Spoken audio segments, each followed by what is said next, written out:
Welcome beyond the Reiki Gateway. I'm your host, Andrea Kennedy. Like countless others, Reiki found me when I wasn't even looking, and then it ignited a whole new world of questions. This podcast explores topics of interest for the spiritually curious.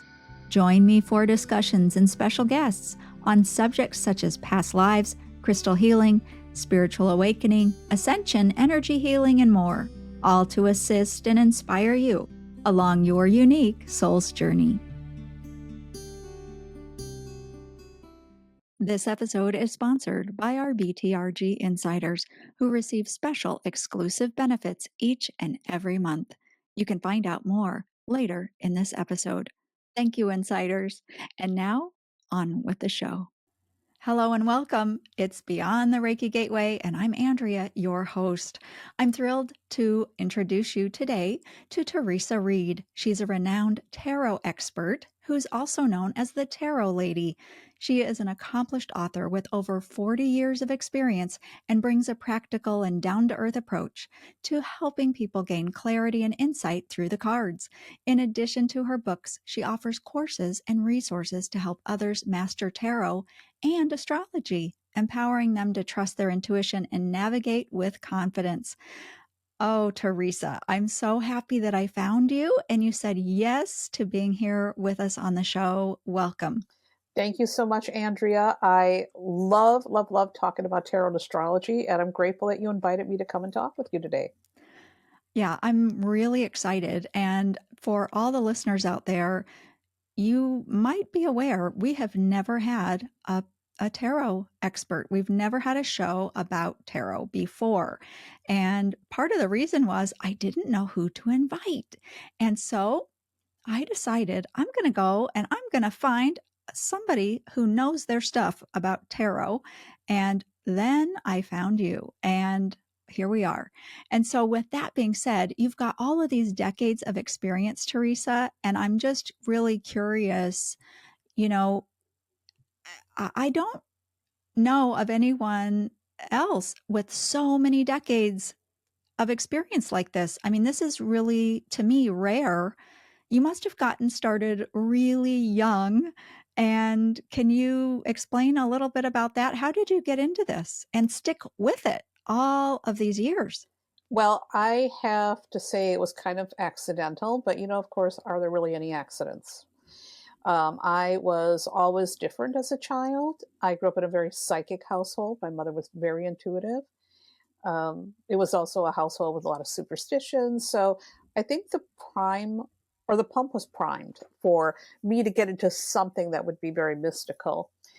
And I remember, really struggling when I was a young person of really understanding myself and, others around me. I didn't fit in with my family in many ways. I didn't fit in with where I grew up. I really felt like a lot of angst. And when I was in high school, I ended up meeting somebody who was a fellow misfit. We hit it off. We're still friends to this day, by the way. And her mother was really unusual. Her mother was a pianist. She was a psychologist. She was also an astrologer. And so she did an astrology reading for me when I was 15. And it made a lot of sense. It was really fascinating. And I'm one of those people, when I get into something, I really get into it. And so I started studying astrology when I was 15. And we were at the bookstore a couple months later. And of course, I went to the bookstore to go look for astrology books. Specifically, I wanted the book she had.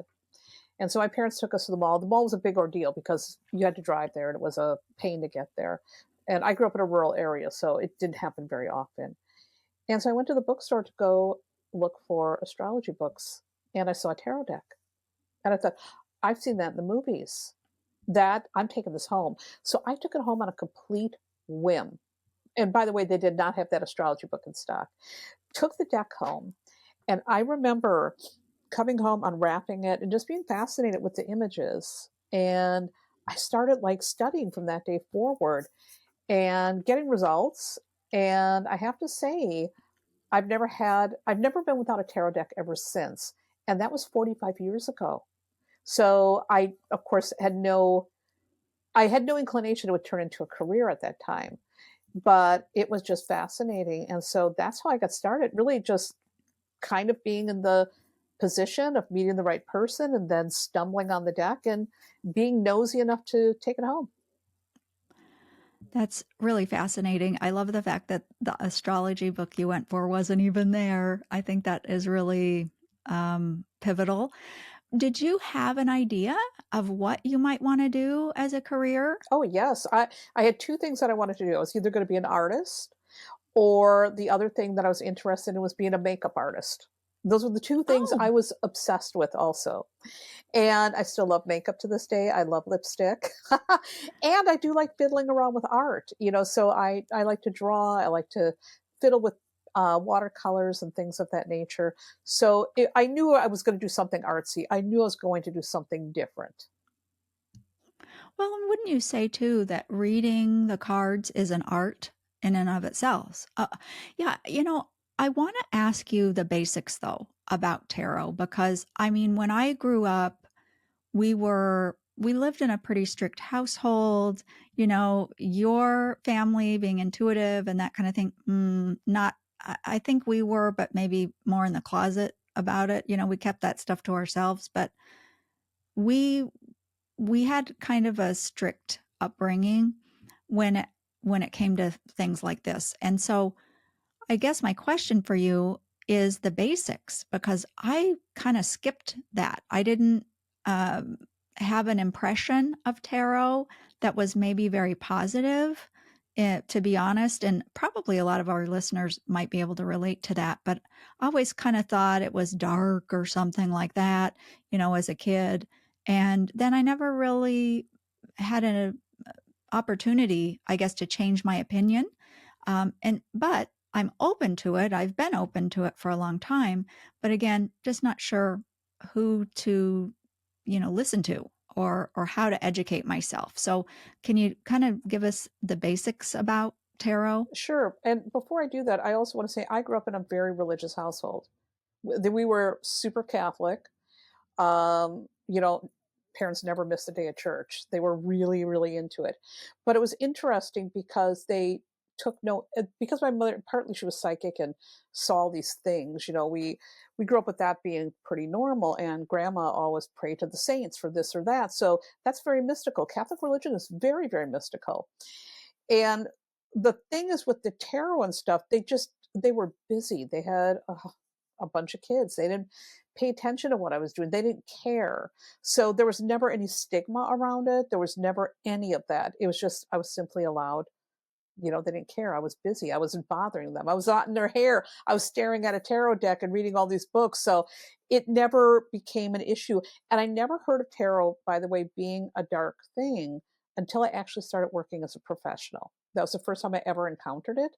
So I was able to develop my tarot practice and techniques without anybody intruding on it, without any opinions. I didn't have a teacher. I didn't have a mentor. I didn't have the internet. And so while it made it harder to study and learn it, none of that got in my way. So I was able to really approach it with an incredibly open mind. And I think that that's really important because where the reputation for it becoming, where the reputation for it being a dark thing, I think a lot of that has to do with our media. Like there's movies where there's a spooky fortune teller and the fortune teller pulls the death card and they predict this terrible awful thing happening. And so I think we see that and people then look at that as, oh my gosh, this is really kind of a bad thing. And it's not at all. That is just the way the media portrays it. Tarot in itself is 78 paper cards and they have images on them. And just like when we look at a picture book, I mean, we all grew up reading picture books when we were children. We didn't know the words, but we would look at the images and we could tell here's a story about the three little pigs.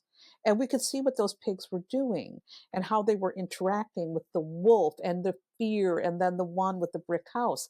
It's the same with tarot. Tarot is visual images and they tell a story. And the way it works is a tarot reader will lay out the cards uh, to answer a question, and they look at the story that the cards are telling. And that really is it.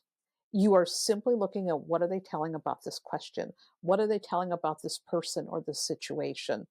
And it's never to look at it like in this way where it's like doom and gloom. It's like, okay, what do I need to glean here so that I can understand how to be conscious and make better decisions?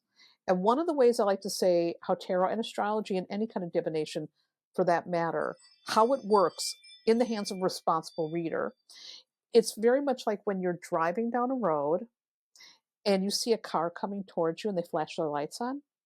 And we all know what that means. It means, oh, there is a speed trap up ahead. Now I have a choice as the driver.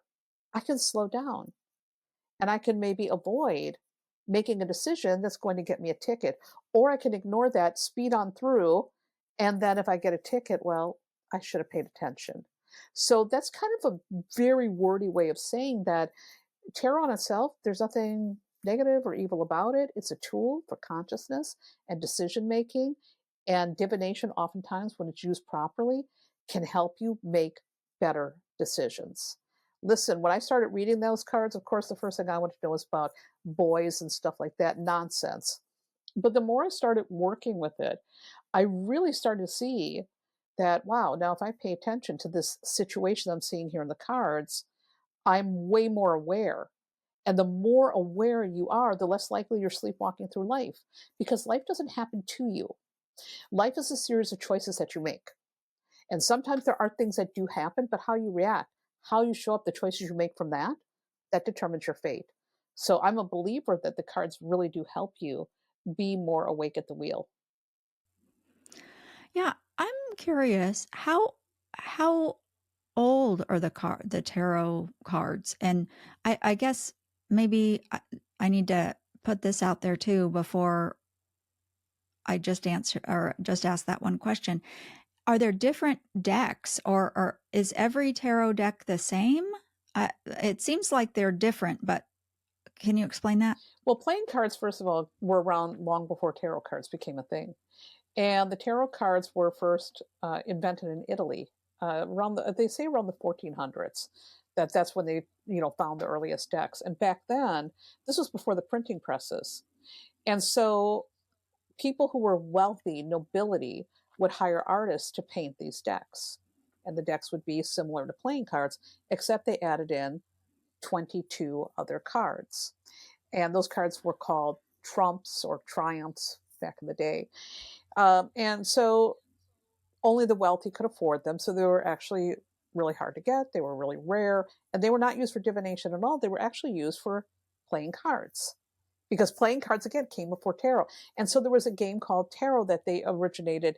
This is, again, I'm sure there's people who have different opinions, but standard history of tarot is it was played as a game called tarot or triompi. I don't know if I'm even pronouncing that right. It's still played as that today. To this day, it is still played as in many parts of the world. But it became associated with divination in the 1700s when the mystic uh, Jean-Baptiste Alliette, he wrote a book on tarot for divination. And then suddenly people started looking at it like, wow, this can be used for divination. It got very, very popular. And then from there was a deck created in 1909 by the mystic Arthur Edward Waite with the artist Pamela Coleman Smith called the Rider Waite Smith Tarot. It, by the way, it used to be called just the Rider Waite, but nowadays we always include Smith to honor the artist. And so that deck was created in 1909. And that deck was very different from the original tarot decks because the pips were illustrated with happenings from people's day to day life. So, first of all, it became easier for people to read because you have these visual images. Again, it's like a picture book. And people just, because of the divination thing and this great deck, it became then a very, very popular thing. Mostly now tarot is associated with divination, even though that's not what it was originally for. And the original decks were the Marseilles deck, and then the Rider Waite Smith deck was the second most popular, and then the Thoth Tarot, which was designed by Aleister Crowley with Lady, I always forget her name off the top of my head, but he commissioned an artist also to create the Thoth deck. And those three decks are what all of the modern tarot decks are based on. So there are so many different decks available now. There's something for everybody. My favorite deck is one with cats on it, which is ridiculous. But there are many, many, many decks, and they're always based on one of those three. And those decks have a specific structure, by the way. Oh, that's interesting. And so what varies? The illustrations or the names of the cards or both? So the all of the above. So in the Marseilles deck, which is the oldest, the image is. I mean, there are older decks before that deck, but that's one of the top three. They're like woodcut images, and they have like the major arcana. They also have the minor, and the minor would be the cards. It would be in a playing card deck, ace through like a king. So they have ace, 2, 3, 4, 5, 6, 7, 8, 9, 10. They have four suits. They have figures in those suits. They have a page, knight, queen, and kings. So that's the Marseilles. But the thing with the Marseilles is the minors are not illustrated. You just get a bunch of swords, like for the sword suit. And so it's not really like telling you, it's more like a system. It's not telling you by just looking at it. So the Rider Waite Smith, which came along, again with Arthur Edward Smith, or Arthur Edward Waite, that one has, I mean, I have a copy right here. I always have one nearby. The difference between that is like, for example, let me just get a card that's illustrated. Instead of like 9 wands with just a bunch of wands, it actually has an image with a dude on it. And if you look at the card, it's like, okay, well, what is this guy doing? He's looking overwhelmed. And you can see like what that image is telling you. So it gives you like the visual cue so you know what the card means. And then the thought deck has different titles on them. Like for strength, they have lust. So they have different titles on it. And instead of pages, they have princess. So all three of them have a different structure. Oh, that's just, it's fascinating, all the little intricacies. When I look out there in the world, what I see is a zillion kind of decks, like there's angel healing card decks, and then there's ascended master decks. And does that have anything at all to do with tarot? No, those No. are oracle decks. And the difference between oracle decks and tarot decks have 78 cards in them. There's a major arcana, there's a minor arcana. Within the minor arcana, there are four suits, and there are four court cards for each suit. And oracle cards can be 20 cards, they can be 50, they can be 150, and they can be whatever. They don't have a structure. They can be whatever the artist feels like. And so for oracle cards, sometimes they can be used for divination.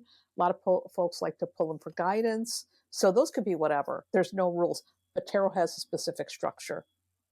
And by the way, there are some modern decks in tarot that add extra cards.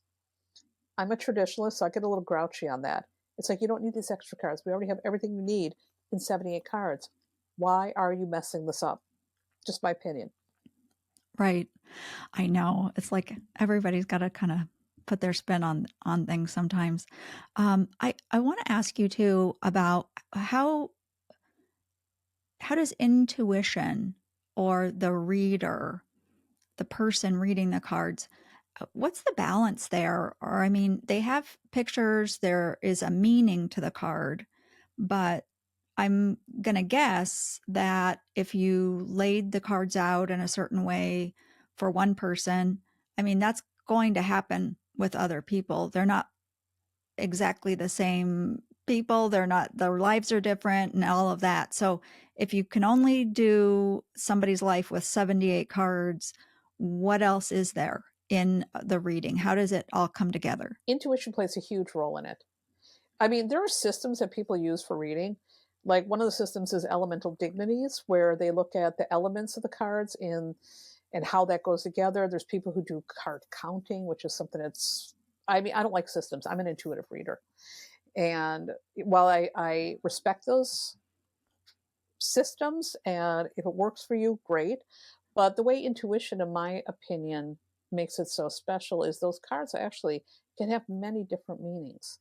They aren't just centered on this is the one and only.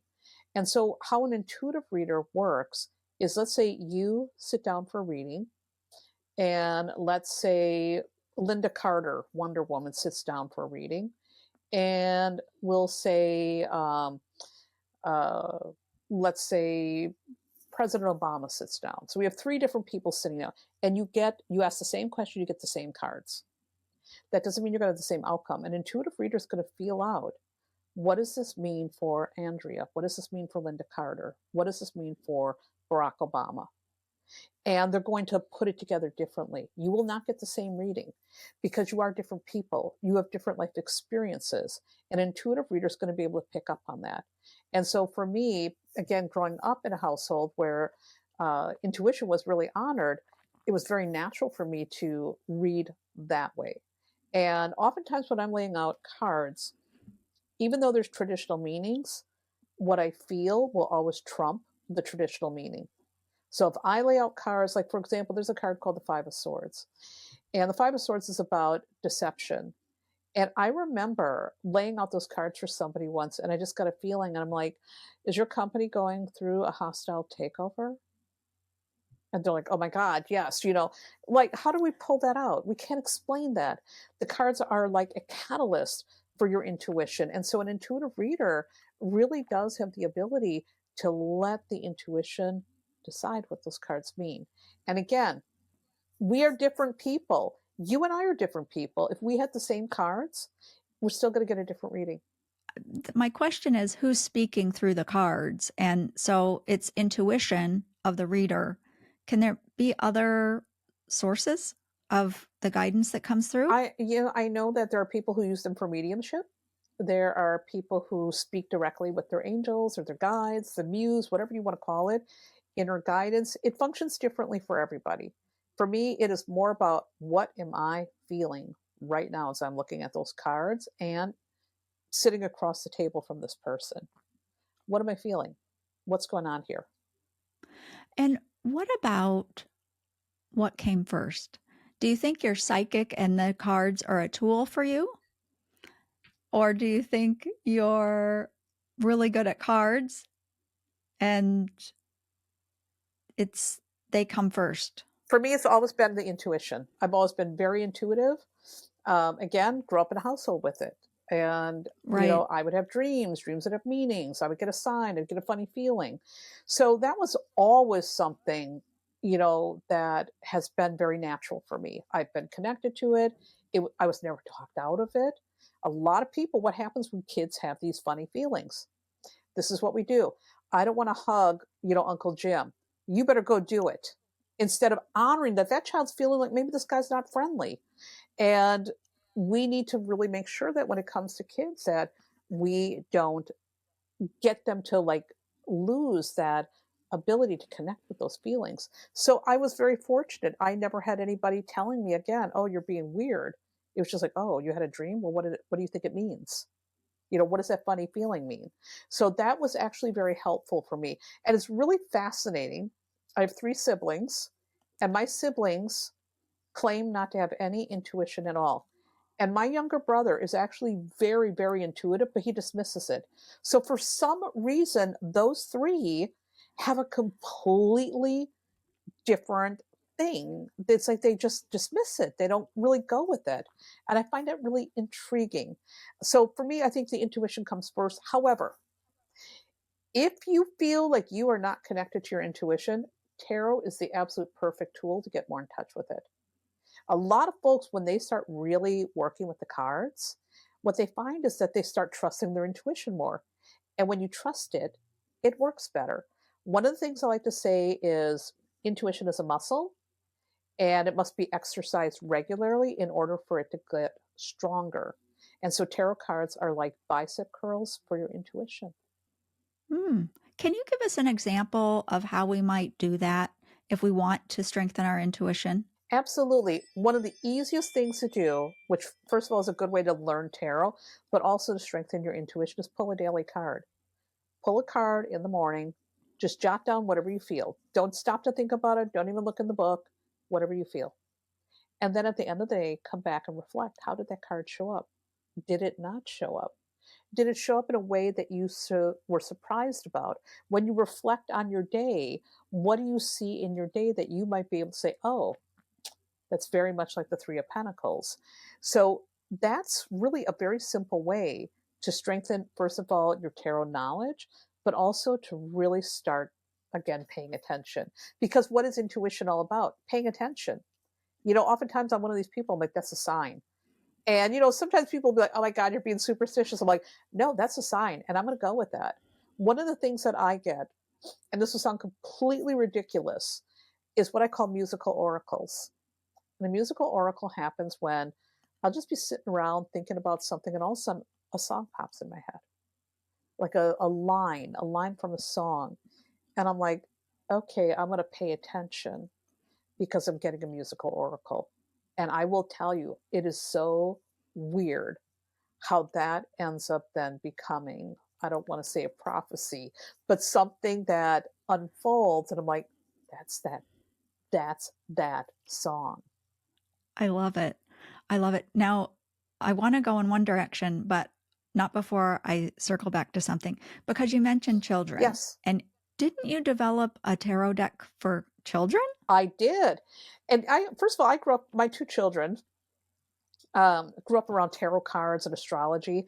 And it's really, really funny because they're both very fluent in it. Neither one of them read professionally. Neither one of them have an interest in reading professionally, but they grew up around it. And there was also, again, no stigma. So they're very open to it. Of course, they just don't want to do it for a profession, which I can't blame them because it's actually really hard work. But yeah, so what happened is Sounds True had reached out to me. I had produced the tarot coloring book with them, and the tarot coloring book did really well. And they said, what do you think about a tarot deck for kids? I'm like, oh my God, yes. Because what were my kids doing back in the day? Always like messing with my cards. And I'm like, get your hands off that deck. A card deck of their own. I'm like, yes, because any parent who loves tarot knows kids are nosy about that stuff. And so here's your own deck. Number one. Number two, my kids grew up without being in front of screens all day. And I know a lot of parents want to get their kids off screen. This is a way to do that. And oh my God, it's a way to help kids get more in touch with their intuition so they can start paying attention and making good decisions early on. So I'm like, yes, I'm totally down for this. And I said, the only thing is, I'm not going to dumb the deck down because kids are smart. And so we're going to make it like a regular tarot deck. We will make some images and stuff more kid friendly and some of the words more kid friendly and the interpretations kid friendly, but we're not dumbing it down. And we're going to include reversals, which kids are young, they got developing brains, they can pick that all up really quickly. And so they said fine. And the deck did really, really well. Yeah, so what's a reversal? Ah, a reversal means the card. Let me give you an example. When you lay it out, instead of being right side up, it's upside down. And so there are a lot of readers, by the way, who do not read reversals. Now, I did not know this until I came online. And that means I read reversals for a long time. And the reason why I started off learning reversals is, remember, I said I didn't have a teacher. And so I had a book that came with it, and the book had reversals in there. I assumed you had to read reversals. I didn't know any better. So here I was working really hard reading reversals, and I come online and I discover a lot of readers don't read reversals. It's a choice. However, I think reversals should not be ignored because they add 78 extra meanings and they add subtle nuances. So let's look at this card that I'm holding in front of me. So the Ace of Cups, when it's right side up, it means a new love offering, a new emotional beginning. It can represent a gift or a present. Now, when we turn it upside down, it could be, like uh, a love that's not reciprocated. It can represent a delay in a gift that you're waiting for. It could represent, you're taking something back. It could symbolize that emotionally you're having trouble letting go of some heavy emotional things. So suddenly the meaning changes. And I think that that's really cool. And I found that reversals are actually really not only adding extra meanings, but I think they lend to a more accurate reading. Just my opinion. Yeah. So I'm a little OCD. So if I have a deck and I'm shuffling it and I mean, aren't I going to see that one is upside down and I'm going to turn it maybe if I'm, feeling that? I mean, or can you not tell if they're upside down or It not? depends on how you shuffle. So, for example, if I'm shuffling, the cards, I'm not even looking at the cards. I'm just shuffling. A lot of times I have my eyes closed. I'm just letting it roll, and I'm not even bothered to look at it because I want it to come up as it comes up. And then after I am done shuffling, I put it face down, cut it into 3 piles, put it back together, and then I take them from the top of the deck. Whatever comes up, comes up. However, again, there are folks who are also, they like order or they don't like reversals. So some people will shuffle looking with the cards like this. And then if they see it, they'll, oh, let me turn that back. Or if they lay it out, they'll just turn it right side up. That's fine. And listen, I've had readings with people who don't read reversals, and the readings were really good. I think ultimately, again, they're a tool. The person who's delivering the information is going to be, able to interpret it for you, whether it's right side up or upside down. But I still like reversals.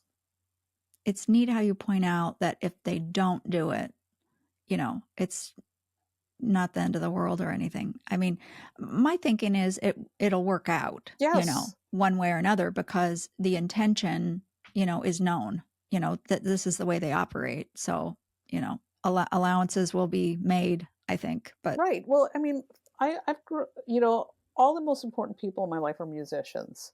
My husband, my son, all the men in my life were always musicians. And one thing I've learned about musicians, they can learn to play the same chord. It's still going to sound different. It's still going to sound very, very different coming from that person to that person. Same like my husband's a singer. How does it sound when he sings a certain song? Is going to sound very different than someone else, but we still see some of the same words coming through just differently. It's same with tarot. People have to find their style. They have to find their groove. They have to find their rhythm, just like a musician has to. I'm taking a minute here to invite you to beyondthereikigateway.com. We have a brand new podcast optimized website that will really serve you so much better. All the episodes are there in both audio and video. Feeds to your favorite podcast apps are available, and the ability to leave reviews is now super easy. You can even leave us a voicemail and more. We've made improvements across the board for all of our listeners to benefit. And we've also up-leveled our BTRG Insider program. Benefits now include 24-hour early access to all our regular episodes, more exclusive behind the scenes content only insiders get to access, with the ability to send in their questions for special Ask Me Anything episodes. You'll secure ad free listening, limited only to my updates and our guest offers. And perhaps the thing I like best is you'll be able to access all the episodes and the insider content on your preferred podcast feed. That's right, everything in one convenient place, just for you, making it very easy. All the new features are waiting for you, and more details about our BTRG Insider program. They're just a click away over at beyondthereikigateway.com. Above all, thank you for listening, and a special shout out to our BTRG insiders from the past and those coming on board. Your support absolutely helps us to produce our show. All right, so back on to the children deck Yes. because, I have a couple of, they're grown now, but a couple of sons myself.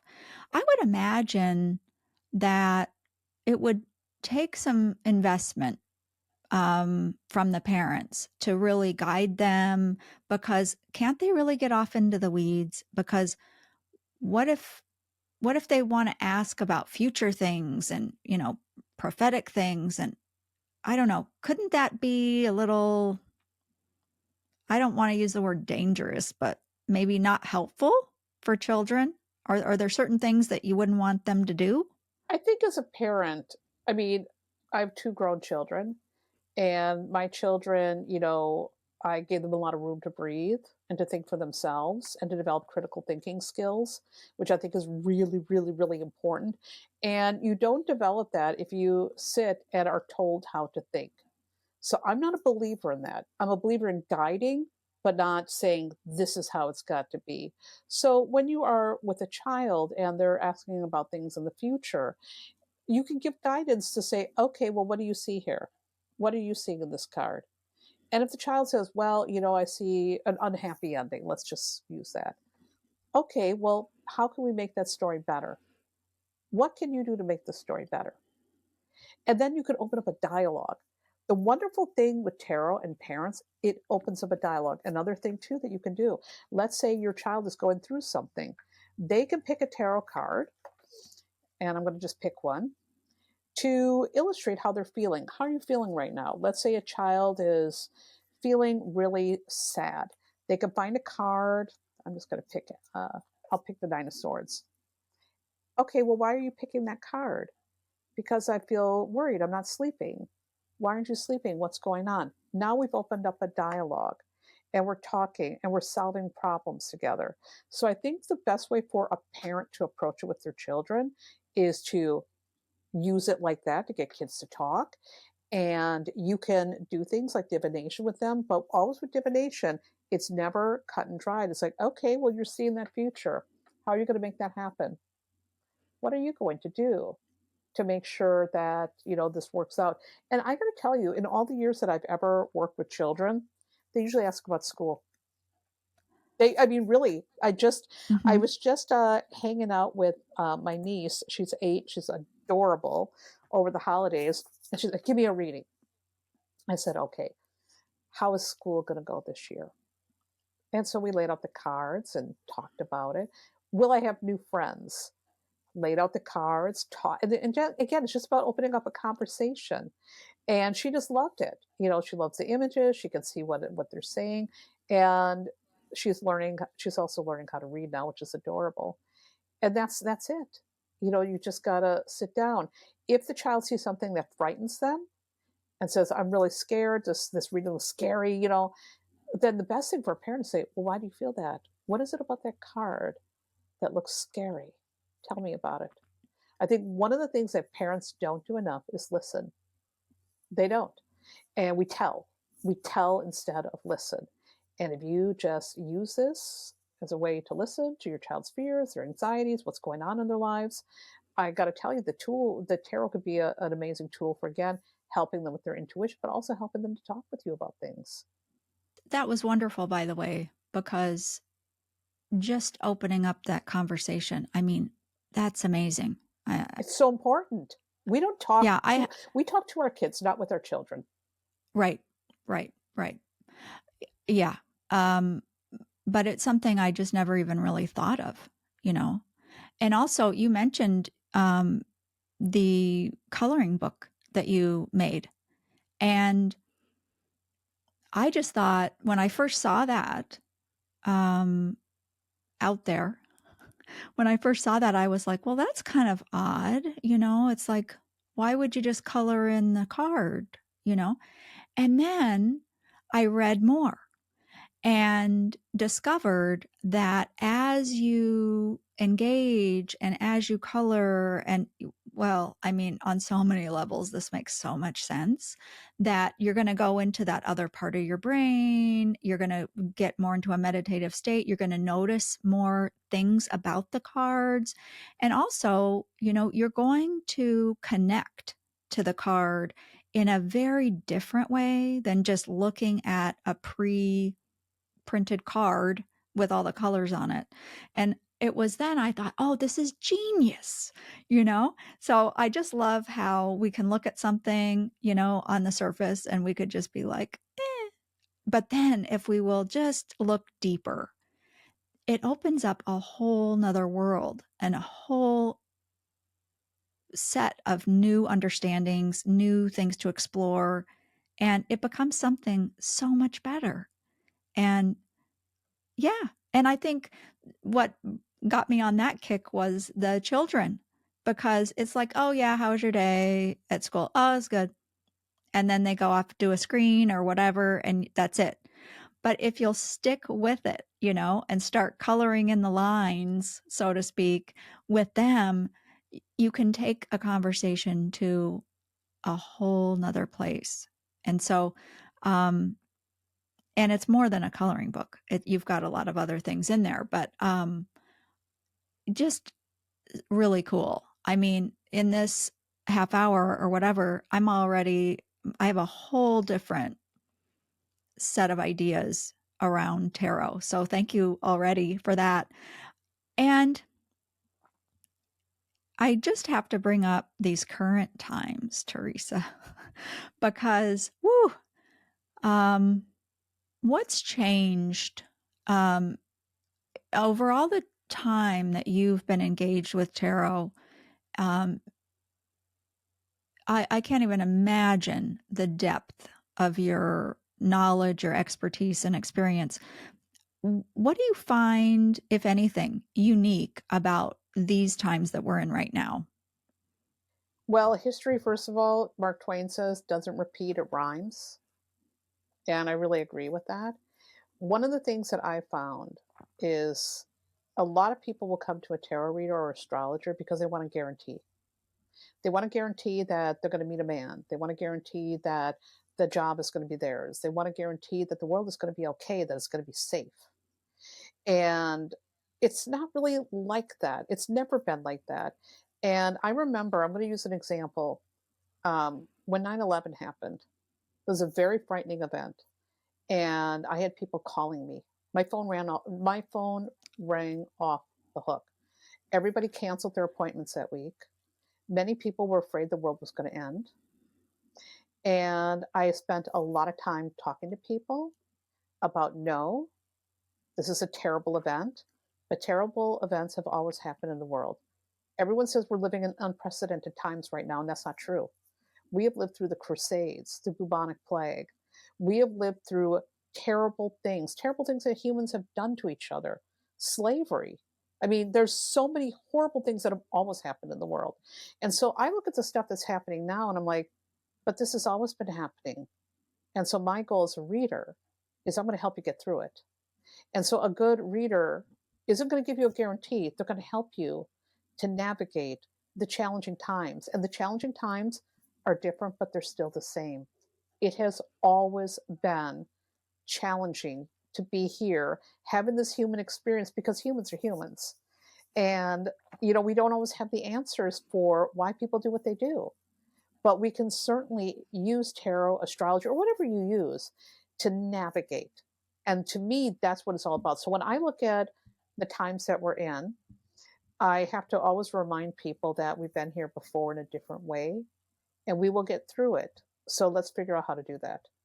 And when you approach it from that manner, I think that tarot and astrology become very, very helpful and useful. And the one thing I will also add to that,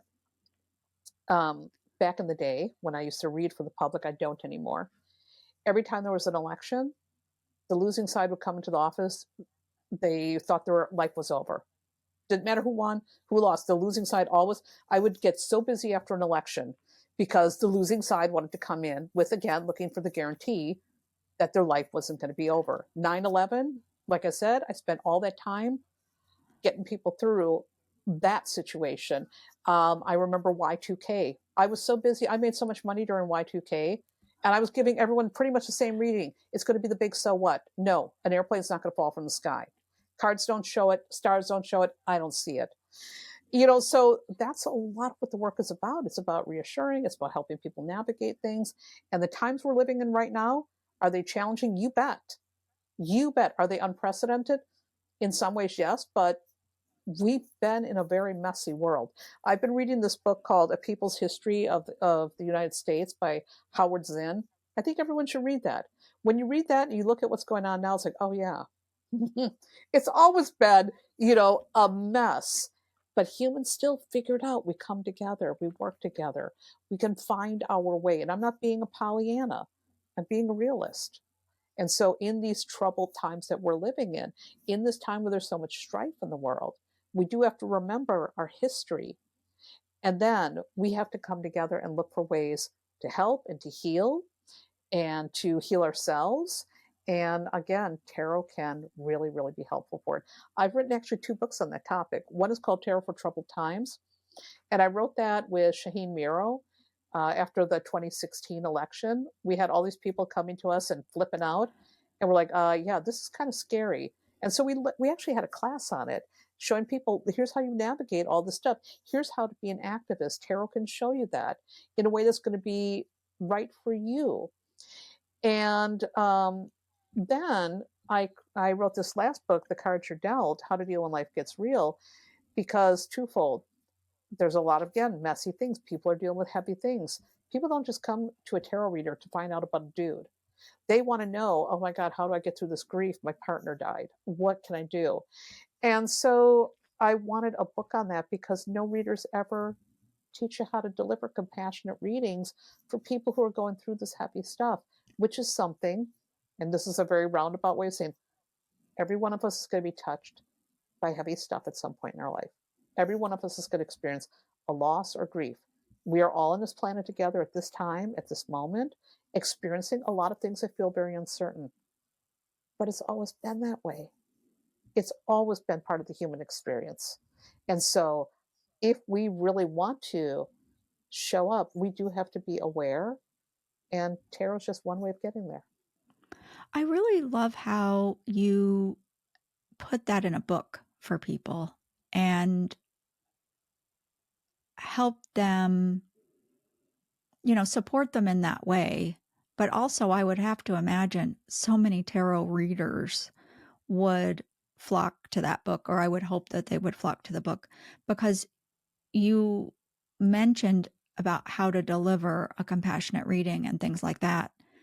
That's a whole nother side of this is the responsibility of the reader because I mean, I look out there today, um, and I see some people putting things out, and it's so doom and gloom, and it's just panic. And they're saying they're getting it from their intuition, they're getting it from their guides, and whatever it is, doesn't really matter. Fill in the blank. But to put that kind of stuff out there for the masses to find and to consume, I just can't go there.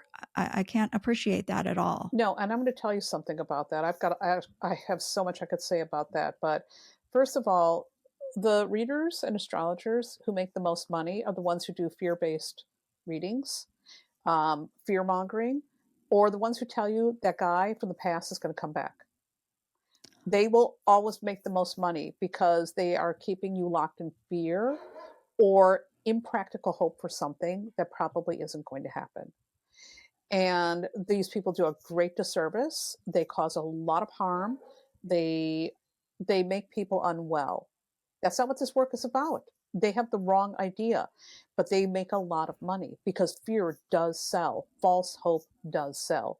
And what a good responsible reader is going to do is look at what's going on, like some of the stuff happening in the world. We don't sugarcoat and say, "Oh, everything's going to be great." Instead, it's like, "Hey, there's some messed up stuff going on. This is what you should do to move through this." I mean, that's how you end up helping people. You don't help anybody by giving them gloom and doom. People don't need that. They already know that there's some this happening or that happening. What they need is how to cope, how to navigate. And I got to tell you, over the years, there's so many times, and I'm just like trying not to take a deep breath here, where I've had to undo the damage that somebody else has done through a reading because they were just saying whatever or maybe trying to be a doomer. I don't know. I don't understand the motive behind those types of mindsets.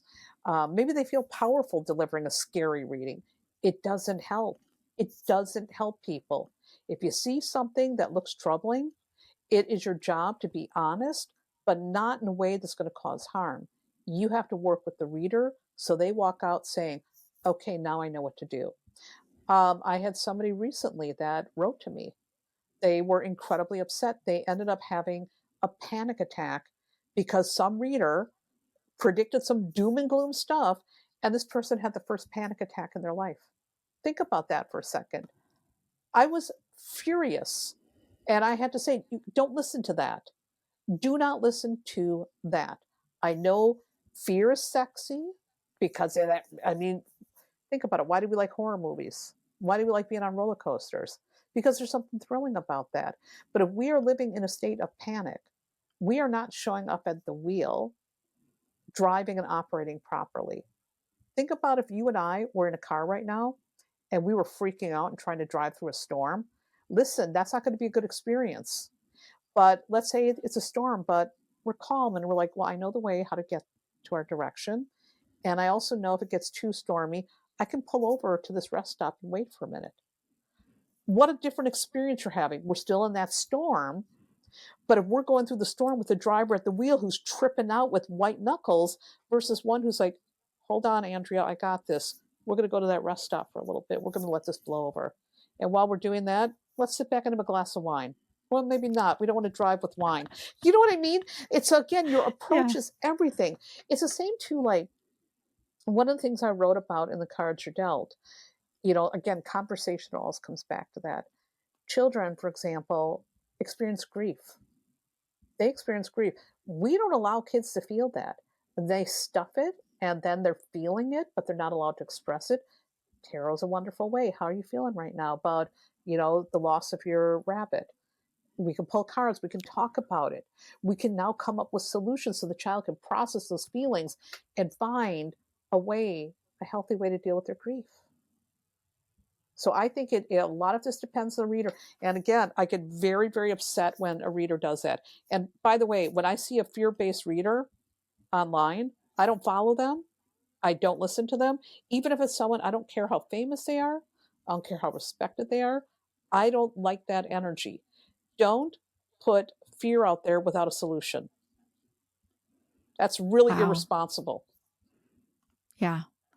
I just love that. That's a highlighter moment. Don't put fear out there without a solution. I love it. Doesn't help Yeah. anybody. How does that? All it does is again, we'll go back to like Y2K. There were readers also who were telling people scary things. How is that helping them? It's the same like when there's those doomsday prophets who say the end of the world is coming on this exact date. Yeah. Those are also days back in the day when I used to read for the public. I also made so much money around the doomsday, and I don't want to make money that way. I mean, how Yeah. awful that feels for me as a reader to say, listen, that guy is wrong. The world's not going to end on that day. Go listen to the Bee Gees, Staying Alive. That will be your theme song that day. And I'm being tongue in cheek about that, but I don't like making money that way because people are flipping out because somebody else said this horrible thing. Now, instead of really doing the work that they're here to work on, they've ingested all this awful fear-based stuff and they're just adding like a lot of negativity into the world that doesn't need to be there. Because even when things are negative in the world, there's plenty of good things that are happening too. We just never hear about it. Yeah. That is so true. So true. Yeah. And I was thinking when you were talking, um, I've seen people online too, and they made all these predictions about elections and things like this, and their guides told them all of this stuff. And I mean, not even just the election, but all these kinds of things. And then none of it came true. And then they're back online saying, "Oh, well, that's because, we have free will." It's like, Okay, first of all, that's a cop out. The thing is, when you're predicting things like that, there's so much that goes into it. And one of the things I always say is, for example, astrology is a theory. We can theorize how this thing in history might go down, but upon later reflection, we might be looking at it and saying, wow, that's not really what I expected. So, for example, with the election, this last election, there were a lot of people making predictions. I made my own predictions too. And a lot of folks were wrong. Probably 99% of people were wrong. And what's very interesting is how many people were still being stubborn instead of saying, wait a minute, this is a teachable moment, because when you make a prediction and you make a mistake, this is not the time to double down or to be hubris or to hide. It's a time to say, hey, I went back and looked at things and I went back and looked at my math, and this is where I went wrong. Because one of the things that I don't think a lot of psychics and intuitives like talking about, you're not always going to get it right. And this is one of the reasons why people also shy away from prediction, because they're scared of getting it wrong. Guess what? You're going to get it wrong. You're going to misinterpret it because you're human.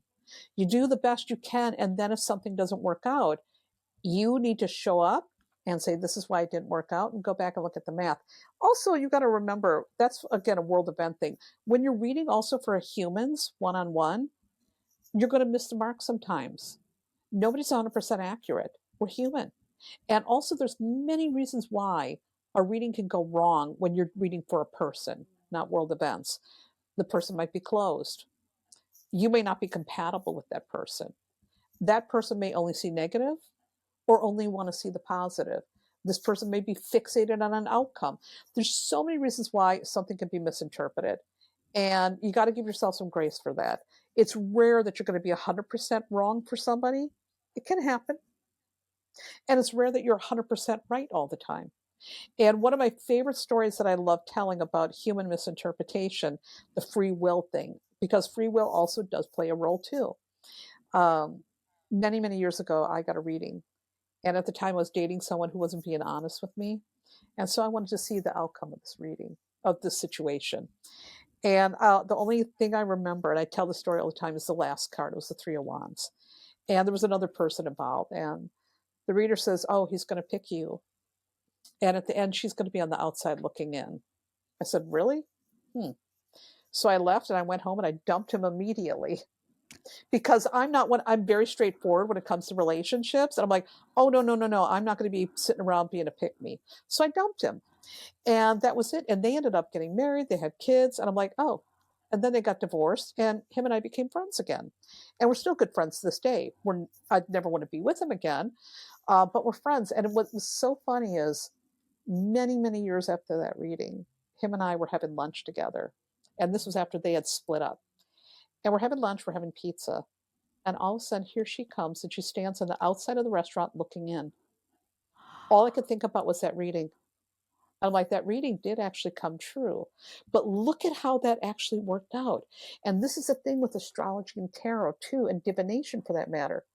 A lot of times the stars and the cards are remarkably accurate. It's how we interpret it in our minds that doesn't make it look like it worked out when oftentimes it is actually really, really accurate. And sometimes, too, there are things that are very poetic, there are things that are riddles. So, one of the things that I like to do if I get a reading from someone is I take notes. I don't record it, I just take notes. I write things down. I write down whatever stands out. And then sometimes I'll look at it and say, okay, that didn't really pan out. But when I go look at it like later, it did, just not the way I thought in my mind. So that's something to keep in mind too. And this last election was a very strange set of circumstances. I mean, we had one of the people dropped out. We had somebody with a very short window to run. There were a lot of variables happening. I mean, so I don't know. I look at it, I'm like, for all these people who are doubling down, it's okay to be wrong. Look at where you misinterpreted. And maybe in a way you were right, but there's something we're not seeing yet. Wow. That's really something to sit with. I love that story. She was on the outside looking in. Oh my goodness. I'll never forget that. And again, the only thing I remember from that reading of all the cards that she pulled out was that one at the end. And that lady was accurate. It was 20 years later. But again, also look at how my free will came in there. I got that Yeah. reading. I'm like, no, bye. Dumped him immediately. It's like, no, Yeah. I'm not the type of girl waiting around for a guy. I don't do that.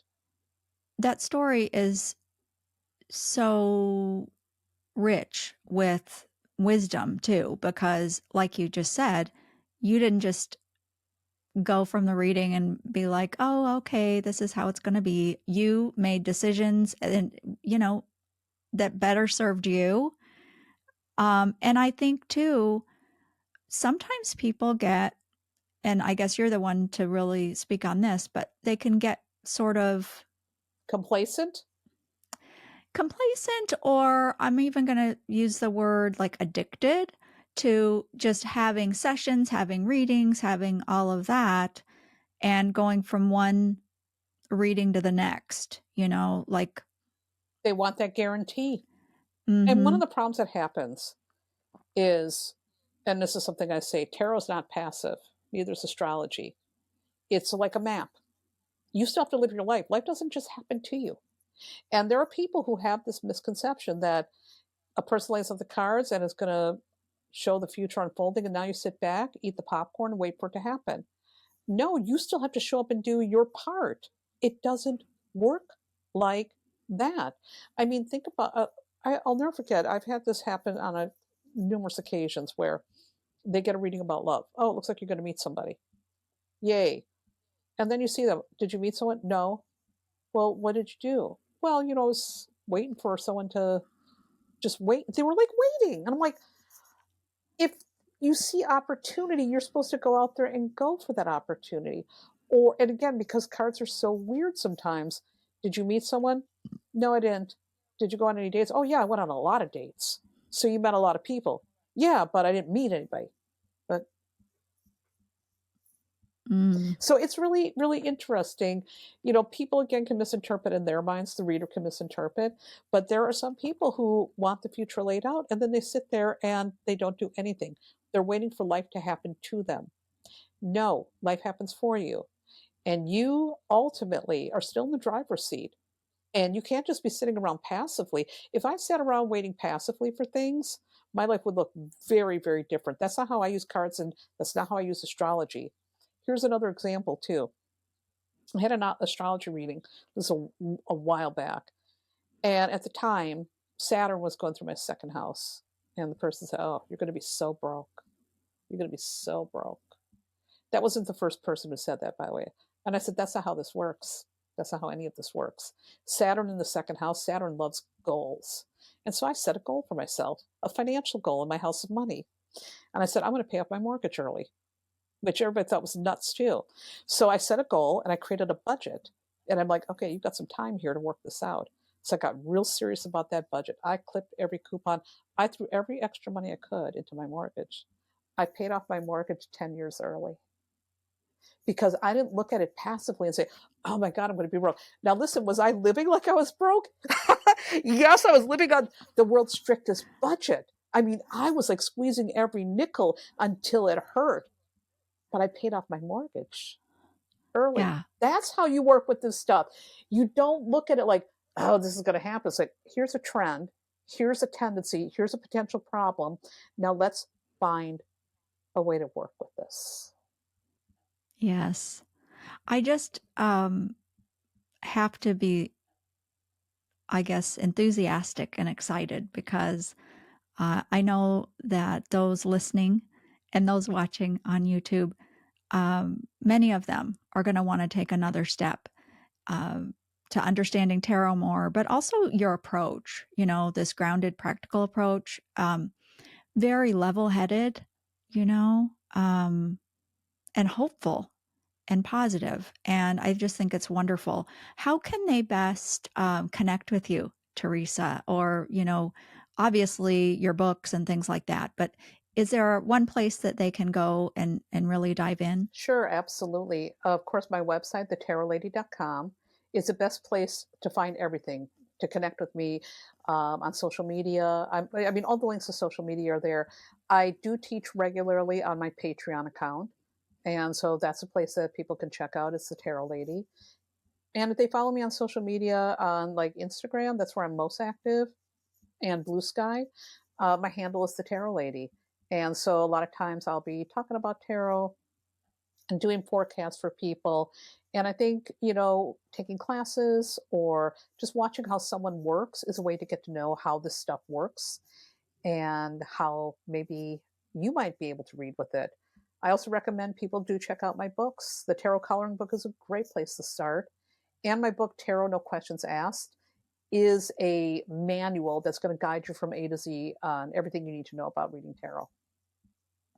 Oh, Lots of that's resources. great. Yeah, lots of resources. And I, on a personal note, I just want to point people to your blog because I saw and read a couple of your posts on your blog through your website, and they can help people across the board, not just people interested in tarot. One article I saw was about ethics. That was great. And another article that you wrote that I thought was great too is how to handle it when people discount what you do. Like maybe it's woo woo or out there or whatever. And you've got some, quotable lines right there in that blog that people can use, to help, and some great advice. So, yeah, they should check that out. So, yeah, Theresa, thank you so much for being here. It's been a pleasure. We got to go in lots of different directions, and I really appreciate that. Thank you, Andrea. It's been great connecting with you.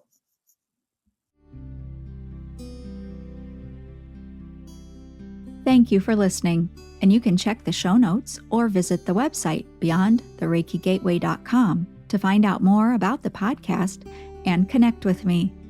Please keep in mind that views and opinions expressed in the show don't necessarily reflect those of the podcast or anyone affiliated with its production or advertising. This program is presented for your entertainment only, and all information provided is to be utilized at the listener's own discretion. I, along with the BTRG team, hope you enjoy the show as much as we enjoy making it for you. Wishing you highest blessings until we meet again beyond the Reiki Gateway.